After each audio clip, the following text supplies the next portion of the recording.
3 ans après l'élan d'optimisme des accords arrachés à Paris lors de la COP21, c'est en effet un coup de froid et une impression de vide qui prédomine ici.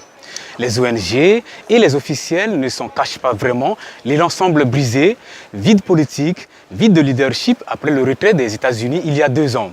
Le choix même d'organiser cette édition à Katowice, bassin minier important pour les usines à charbon très polluantes, est perçu comme une provocation. Certains ont pensé boycotter les rencontres.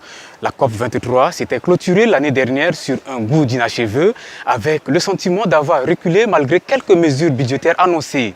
L'enjeu est pourtant de taille. Il s'agit de mettre en œuvre les accords de Paris qui doivent s'appliquer dès 2020, à savoir les engagements pris par chaque pays pour réduire ses émissions de gaz à effet de serre et les mesures d'adaptation pour les populations. L'urgence climatique n'a pourtant été jamais aussi médiatisée. Le dernier rapport du GIEC, publié en octobre dernier, tire la sonnette d'alarme sur l'état de notre planète. Le scénario du réchauffement contenu à 2 degrés Celsius semble peu plausible à moins de changer radicalement les politiques et les comportements.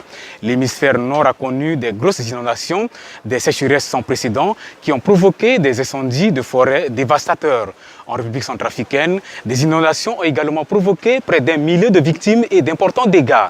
Dernier point, les délégations africaines se plaignent du manque d'hébergement et des difficultés pour obtenir leur visa.